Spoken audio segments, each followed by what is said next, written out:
Say you've either just bought or built a brand new bike. You are psyched. But before your first ride, you also have to do some setup stuff. You know, check over and tune some things for your size and your weight and your preferences. First thing I'll do before I go for a ride is tire pressure. I prioritize the suspension. Mostly suspension. My suspension. Tuning in the suspension. Center the axle here, up to the top.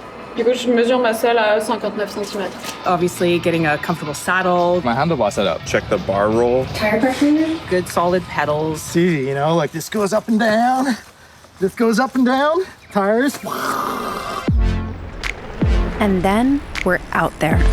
But why is it that we don't seem to mention setting up the one facet of the bike that gives us the most control and dictates our ability to go fast, ride difficult terrain, and stay safe? I think you're forgetting the brakes. I don't know anything about the brakes. No idea. I know, right? We see a lot of kids and adults at the camp in Whistler, and they'll get really tired, like halfway down the run, they'll be like, oh, my arms are really tired.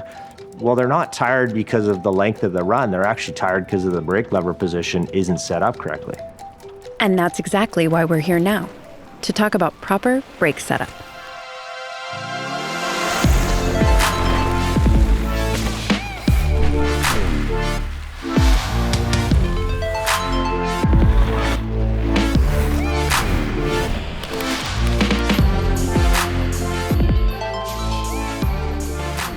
Just like how the huge number of variables in the brake system itself contributes to the overall mystery of the topic, which we discussed at length in episode 1, there are a lot of variables in brake tuning and setup too.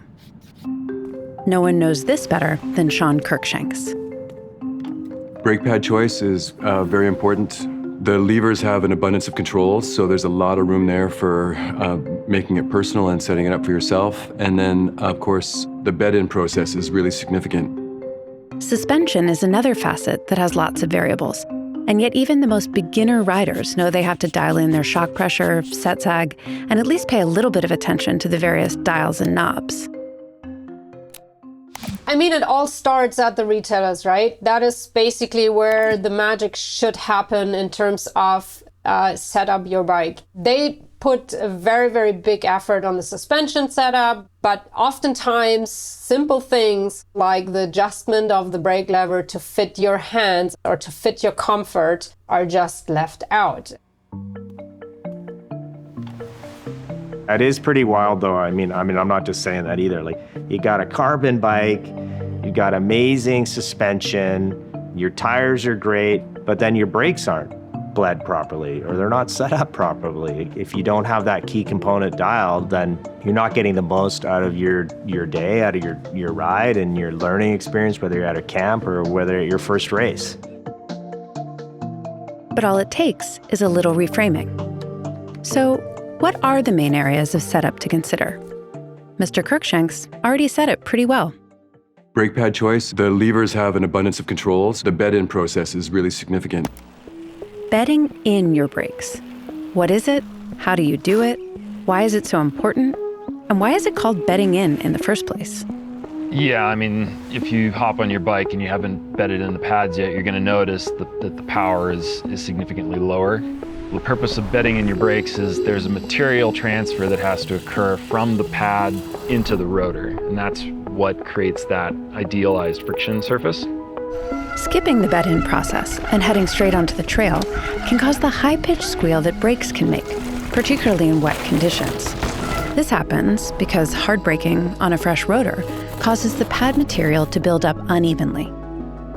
Here's Henry Fitzgerald from the Norco factory team to give us more context.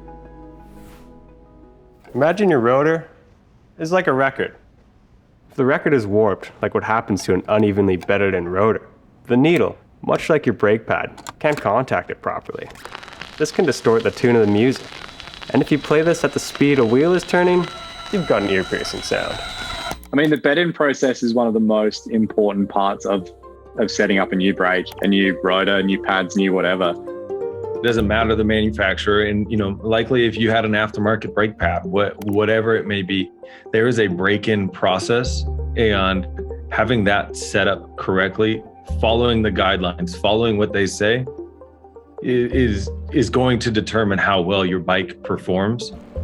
The best place to bed in is actually an empty parking lot, riding up to speed and slowing to a walking pace without locking up the wheels, and repeating this a number of times at various speeds for about 15 minutes. Most bike shops don't really tell you about this step, but it's crucial to brake performance and brake longevity. It kills me to say this, but a lot of riders skip doing a good bed-in process. Because they do that, they wind up with brakes that underperform, that are loud, and that could lead to early glazing. Glaze good, glaze bad. When a rotor and pad are glazed, the surfaces have gotten too hot to really create that optimum friction condition. And at that point, they're really just sliding over each other. A bad bed-in could result in about 50% less power as compared to a properly bed-in rotor. So now we know proper bed-in is key, and it has to do with both the rotor and the brake pad mating up correctly. But what about those brake pads? Let's go deeper.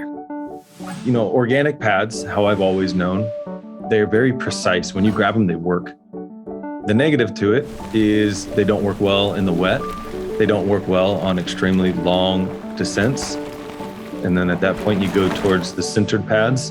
And that's, you know, you're going to be riding in the rain. Okay, awesome. They're going to last. You're going to ride longer descents. Okay, awesome. They're going to last.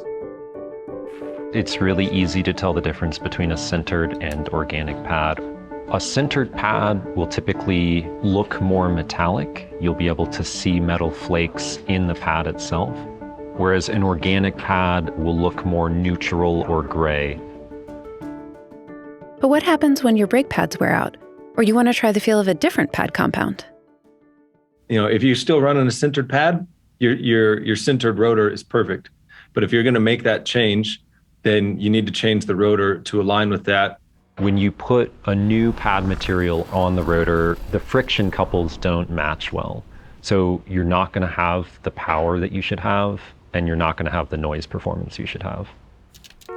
The right brake setup also has a whole lot to do with properly tuning your brake levers, for you and you alone. Lever setup is about distance from the bar, lever angle, and adjusting where along the path the lever engages the pads and the rotors.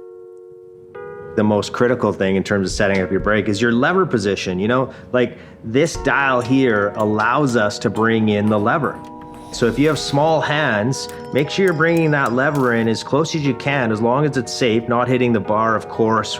You'll save your hands, you'll save your forearms, you won't get tired, you'll have more control over the bike when you're riding. And then obviously the opposite is if you have big hands, you want to put that lever all the way out, you can give that kind of position so it sets up right. But that's really critical, and make sure you don't overlook that when you're setting up your brakes. Lever angle adjustment also is crucial for comfort and riding conditions. For example, many riders like a relatively flat position, especially if they're riding steep, rough terrain where any reduction in the energy required to grip the bar is appreciated. This flat orientation places the grip more centrally in the palm of the hand, which some riders say gives them less hand fatigue. My brakes are set up pretty close to the bar and angled pretty far down. And that's mostly because my hands are very small, and it's important to be able to reach your brakes quickly, comfortably, and using as little energy as possible when you're descending fast in a World Cup environment. So every rider is different. We're all different sizes, shapes, body types, riding styles. But kind of the key factors you're going to take into consideration when you're setting up your brakes are going to be where the brake engages when you've pulled it. Ergonomically, you're stronger with more of a fist shape than you are with your finger extended. Now let's talk about the bite point and how that affects what your brake does. But this dial here, and it's not on all brakes, but on most, where you can actually affect when that brake pad is going to hit the rotor. And some people will like it where they have little, just as small amount of throw as possible, and some like it a little bit more feel. Loris and Reese's example, you got two of the top downhill athletes in the world, but they can have like their reach and their contact point completely different. And it's really just like sort of rider feel and what makes them comfortable. So understanding it and maybe trying it too, like pushing it in one direction to the other and understanding what that does to the performance of your brakes and then how that relates to how you're going to feel on your bike when you ride. The biomechanics of a rider's hand is determined by a combination of hand size, finger length, flexibility, and strength. In fact, setup is so deeply personal and nuanced. Some of the world's fastest racers have different lever setups for each hand. So Troy was having some arm fatigue issues. So his left hand's smaller than his right hand. Basically, we run the lever blades at different distances from the bar, and then the contact points at different distances as well. So it's a very finicky process to get them set up, but it's a massive performance advantage when we get them set up. I really hope that in the future, people pay more attention. We from the industry help to make it, to educate people more, to make it more visible. Also like, hey, brakes they are small, but they're a crucial part of the whole entire system. Doesn't matter if you're boosting the flat spin or using your brakes, setup is always key.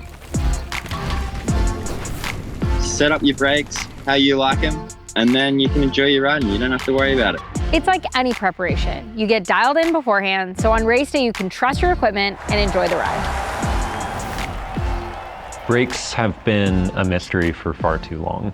It isn't that far-fetched to envision a future where brake setup gets the same level of care and attention to detail as suspension setup. Riders already spend so much time on those other aspects of their bike that maybe tuning in the brake is the last thing that they need to really perfect their ride. Who knows, maybe if you feel like there's something lacking in your brakes, you just need to tune them properly.